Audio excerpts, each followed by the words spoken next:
네, 오늘 본문은 바벨론에 붙잡혀 있는 이 유다 백성들을 향한 하나님의 말씀입니다. 이 바벨론의 포로로 잡혀간 유다 백성들의 마음에는 이 많은 의문점들이 있었습니다. 그 중에 가장 두드러진 의문은 이것이었습니다. 과연 하나님께서는 우리를 이 포로 생활에서 구원하기를 원하시는가? 또한 이와 연계하여 또 한 가지 의문이 있었습니다. 이것이죠. 과연 하나님은 우리를 구원할 능력과 의지를 가지고 계시는가? 이 두 가지 의문을 이 바벨론 포로에 잡혀간 이 유다 백성들은 마음속에 품고 있었습니다. 자, 방금 제가 말씀드린 이 두 가지 의문, 요 물음의 이 본질이 무엇입니까? 바로 하나님 자체를 의심하고 있다라는 거죠. 오늘 본문의 상황은 이 하나님의 백성이라는 유다 백성들이 지금 당하고 있는 이 일들로 인해서 바벨론 포로기 잡혀가면서 이 당하는 수모로 인하여서 하나님을 의심하고 있는 그러한 상황입니다. 어떻게 이 하루 이틀도 아니고 이 계속해서 조상들로부터 인도해 오셨던 그 하나님을 의심할 수가 있을까? 과연 이 백성들이 제정신인가라는 그런 생각이 들기도 합니다. 하지만 이러한 질문들을 우리의 삶 가운데로 가져오면 우리 또한 이러한 의문점들을 가질 때가 있다는 것을 발견할 수 있습니다. 오늘 말씀을 통하여서 이 두 가지 의문점들, 이 외에도 하나님을 의심하는 많은 우리의 질문들과 그런 의문점들 대답해 주시는 그 하나님의 음성을 듣는 그러한 시간이 되기를 간절히 소망합니다. 우리 앞서 말씀드린 이 두 가지 의문은 실은 유다 백성들은 바벨론에게 점령당해 포로로 잡혀가기 이전에는 이런 의문들을 가지고 살지 않았습니다. 유다 백성들은 이 자신들의 우상 숭배와 또 하나님의 언약에 대한 이 불성실한 이 태도로 인해 계속해서 선지자들의 책망을 받고 또한 경고를 받았습니다. 자, 그런데도 불구하고 이 백성들 가운데 이런 마음이 있었습니다. 설마 그런 일이 일어나겠어? 설마 우리가 이방 나라에 잡혀가고 끌려가는, 그래서 우리나라가 망하는 그런 일이 있겠어? 우리는 하나님 나라의 백성인데? 이런 생각을 가지고 있었습니다. 네, 아주 막연한 확신을 가지고 있었죠. 자, 그러나 실상은 어떠했습니까? 네, 정말 이 선지자들의 예언대로 이 바벨론에게 나라가 짓밟히고 또한 이 백성들이 바벨론의 포로로 끌려가는 그러한 일을 당하게 되었습니다. 이 바벨론 포로기의 비참한 생활 중에 이들은 그래서 하나님 자신을 의심하게 된 것입니다. 자, 그러한 상황 중에 하나님께서는 그의 백성들에게 말씀하시기 시작하십니다. 우리 먼저 1절 말씀을 다시 한 번 더 함께 읽도록 하겠습니다. 읽겠습니다. 내가 붙드는 나의 종, 내 마음에 기뻐하는 자, 곧 내가 택한 사람을 보라. 내가 나의 영을 그에게 주었은즉 그가 이방에 정의를 베풀리라. 아멘. 자, 이 오늘 본문 1절은 이 하나님 자신에 대해 의문을 품고 있는 이 유다 백성들에게 하나님께서는 한 사람을 보내주실 것, 그것을 약속하고 있습니다. 이 1절을 보면은 이 하나님께서 보내주시는 이 사람의 특징을 우리가 알 수 있는데요. 어떠한 사람입니까? 네, 먼저는 하나님께서 붙드시는 하나님의 종이라고 이야기합니다. 네, 그리고 하나님의 마음에 기뻐하는 자이며, 자, 무엇보다도 이게 중요합니다. 내가 나의 영을 그에게 주었은즉. 자, 여기까지 정리하면 이 하나님께서 보내시는 이 사람은 하나님의 영을 받은 하나님의 종입니다. 그리고 하나님께서는 이 종을 통해서 어떠한 일을 행하시는지 아십니까? 이렇게 이야기합니다. 이방의 정의를 베풀 것이다. 자, 이 1절 말씀이 앞에 말씀드렸던, 제가 서론에 말씀드렸던 이 이스라엘 백성들, 유다 백성들의 마음 가운데 있었던 두 가지 그 질문에 대한 하나님의 답변입니다. 하나님의 응답인 거죠. 하나님께서 우리를 구원하시는가? 그리고 하나님께서는 우리를 구원할 만한 능력과 그런 의지가 있으신가에 대한 답을 알기 위해 특별히 우리는 이 1절 후반부에 나오는 이 하나님의 종이 하는 일에 집중해 볼 필요가 있습니다. 어떤 일을 하냐면은 이 정의를 베푸는 일을 합니다.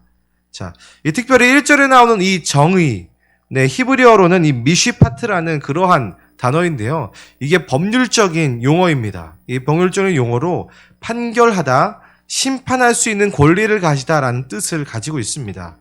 그리고 무려 이 단어가 이사야서에서만 몇 번 나오는 줄 아십니까? 네, 무려 이 단어가 40번이 나옵니다. 특별히 이 심판에 대해서 이야기할 때에 이 정의라는 단어가 나오는데요. 특별히 하나님의 기준에 근거한 심판을 의미하고 있습니다. 자, 그렇다는 건 무슨 말일까요? 네, 바로 하나님께서 이 유대 나라뿐만이 아니라 이 모든 나라, 이 모든 이방 나라 중에서 심판자의 위치에 계시다. 바로 그 말입니다. 이방의 정의를 베푼다는 건 그러한 의미를 가지고 있습니다. 그 당시에 나라와 나라의 전쟁에서는 그 나라가 섬기는 신들이 이 전쟁을 벌인다는 그러한 이런 의미가 있었는데요. 그래서 이 바벨론과 유다와의 전쟁은 이 바벨론이 섬기는 이 마르둑이라는 그런 신과 또한 유다가 섬기는 이 여호와 하나님과의 전쟁을 의미했습니다. 자, 그런데 이 전쟁이 눈에 보이는 이 결과로만 보면은 누가 진 것 같아 보입니까? 네, 바로 하나님께서 이 바벨론의 신 이 마르둑에게 진 것처럼 보였다는 것이죠. 자, 그렇기 때문에 이 유다 백성들은 방금 같은 그런 의문을 품게 된 것입니다. 자, 그러나 실상은 그렇습니까? 정말 하나님께서 이 바벨론의 신, 이 우상인 마르둑에게 지셨습니까? 네, 그렇지 않다라고 하나님께서는 말씀하고 있습니다. 이 하나님께서는 지금 바벨론의 마르둑에게 진 것처럼 보이는 그러한 상황 중에서도 그것은 진 것이 아니다. 네, 오히려 하나님께서는 이 바벨론과 이 이방 나라들은 하나님의 정의를 하나님의 백성인 유다 백성들에게 가르치시고 더 나아가 이 모든 이방 나라에게 정의를 베풀기 위해 사용한 도구일 뿐이다. 너희가 당하고 있는 이 바벨론 포로기에 잡혀서 보내는 그 모든 시간들, 또한 그 이방 나라들은 내가 나의 뜻을 이루기 위해서 그냥 사용한 도구일 뿐이다라고 말씀하고 계십니다. 자, 그래서 하나님께서는 그 모든 이방 나라들 위에 계셔서 마치 그 모든 재판을 주관하시는 그런 심판자로 계심을 너희가 보아야 한다라고 말하고 있는 거죠. 자, 그리고 바로 이런 하나님의 정의를 하나님의 종을 통해 이루시겠다라고 약속하십니다. 자, 이 일에 대해서 구체적으로 6절과 7절에 이렇게 이야기하고 있는데요. 이 부분도 우리 함께 같이 읽도록 하겠습니다. 읽겠습니다. 시작.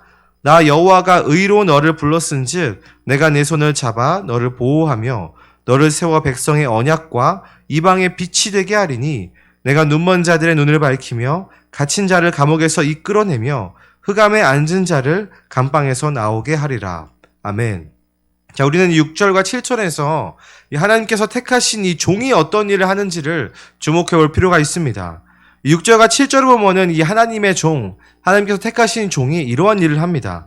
백성의 언약, 그리고 이방의 빛이 되게 하고 눈먼 자와 갇힌 자를 감방에서 나오게 하는 그러한 일을 합니다. 그리고 더 나아가서 이 8절과 9절을 보면은 이 더 이상 하나님의 영광과 찬송을 다른 우상들에게 빼앗기는 일, 다른 우상들에게 영광과 찬송을 돌리는 그런 일이 아예 없어지겠다. 그렇게 없애겠다라고 선포하고 계십니다. 이 하나님께서 보내시는 이 종이 하는 일은 우상이 아닌 오직 하나님께만 영광을 돌리고 하나님께만 그 모든 마음을 드리고 시선을 드리는 데에 있습니다. 자, 그런데 그 대상이 누구입니까? 네, 오직 유다 백성들에게만 일하시는 하나님이십니까? 아닙니다. 6절을 보면은 백성의 언약 그리고 이방의 빛이라고 말하고 있습니다. 자, 무슨 말입니까? 이 유다 백성들 뿐만 아니라 하나님을 모르고 우상을 섬기는 이 이방인들까지도 모두 우상을 버리고 하나님께만 영광과 찬송을 돌리게 하겠다라고, 그리고 그 일을 하나님께서 세우시는 이 종을 통해서 하겠다라고 이야기하고 있습니다. 실은 이 하나님의 종은 옛적부터 이 이스라엘 백성들을 가리켰습니다. 하나님께서는 이스라엘 백성들을 택하셔서 그분의 말씀을 주시고 또 하나님 나라 백성으로서 이 땅 가운데 어떻게 살아가야 하는지를 이스라엘 백성들을 통해서 본을 보이시고, 더 나아가서 이 이스라엘 백성들과 그 주변에 있는 나라들이 하나님의 영광을 보고 그 하나님의 빛을 보고 하나님을 예배하게 되는 그런 일을 하나님께서는 꿈꾸셨습니다. 그런 비전을 가지고 이 이스라엘 백성들을 하나님의 종으로 택하셔서 하나님의 일들을, 그 역사들을 이루어 오신 거죠. 그런데 어떻습니까? 이스라엘 백성들이 하나님께서 말씀하신 것처럼 그 하나님의 뜻대로, 그 의도대로 하나님의 빛을 그 이방 가운데에 선포하고 또 하나님 나라 백성으로서 사는 삶이 무엇인지를 본보기로 잘 보여주었습니까? 그렇지 않다라는 것이죠. 네. 어떻게 보면 이 이스라엘 백성들은 하나님께서 세우신 종이었는데도 불구하고 그 종의 임무로서의 임무를 실패했습니다. 그래서 지금 하나님께서는 이사야서 42장에 내가 새로운, 내가 택한 다른 종이 있다. 내가 다른 그 종을 세우겠다라고 말씀하고 계십니다. 자, 그리고서 이렇게 이야기하는 거죠. 너희 실패한 이스라엘 백성들아, 실패한 하나님의 종들아, 내가 택한, 내가 세운 이 새로운 종을 바라보아라. 이 종이 너희들을 회복시킬 뿐만 아니라 이 모든 이방 나라들도 나에게로 돌아오게 하는 그 일을 행하겠다라고 말씀하시고 계신 것이죠. 그리고 이 하나님의 새 일을 너희가 바라보고 이 예언의 음성을 너희가 들어야 한다라고 선포하고 있습니다. 자, 그렇다면 이 두 가지 의문을 가지고 힘겹게 살아가고 있는 이 포로기에 있는 백성들은 무엇을 소망하고 바라보아야겠습니까? 바로 하나님께서 택하신 이 하나님의 종을 바라보아야 합니다. 그리고 이 종은 바로 예수 그리스도를 이야기하고 있는 것입니다. 이것이 오늘 본문이 말하고자 하는 중요한 포인트입니다.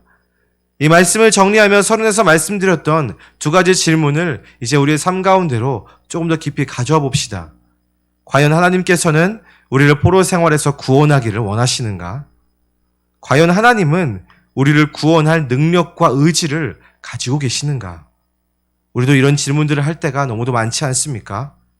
하나님은 우리를 구원하시기를 원하십니다. 그리고 특별히 하나님의 자녀들로 하여금 지금 살아가고 있는 이 땅에서 그 하나님의 구원을 맛보기를 원하십니다. 하나님의 구원을 우리가 맛보기 위해서 우리가 해야 될 일은 무엇일까요? 다른 것이 없습니다. 바로 하나님께서 택하신 종 예수 그리스도를 바라보아야 합니다. 오늘 본문의 18절 이하에서 하나님께서 유다 백성들에게 강조하는 것이 있습니다. 그것은 하나님의 택하신 이 종을 따라라. 이 종에 대한 이 말씀을 제발 들어라. 제발 좀 바라보아라 라고 소리치고 계십니다. 이 상황과 환경만을 바라보고 하나님과 하나님의 약속을 의심하고 있는 우리들에게 말씀하고 계십니다. 하나님은 그분을 바라보고 그분을 찾는 우리들을 충분히 구원하실 능력을 가지고 계신 분이십니다.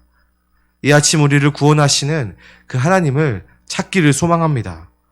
이 하나님의 구원은 그분의 음성을 지금 우리의 상황 속에서 듣고 또한 봄으로 지금 이 땅에서 누릴 수 있는 것이죠. 미래에 우리를 구원하실 뿐만 아니라 지금 구원을 맛보고 누리게 하실, 또한 그렇게 살기를 원하시는 그 하나님을 전심으로 찾는 오늘 하루가 되기를 간절히 소망합니다.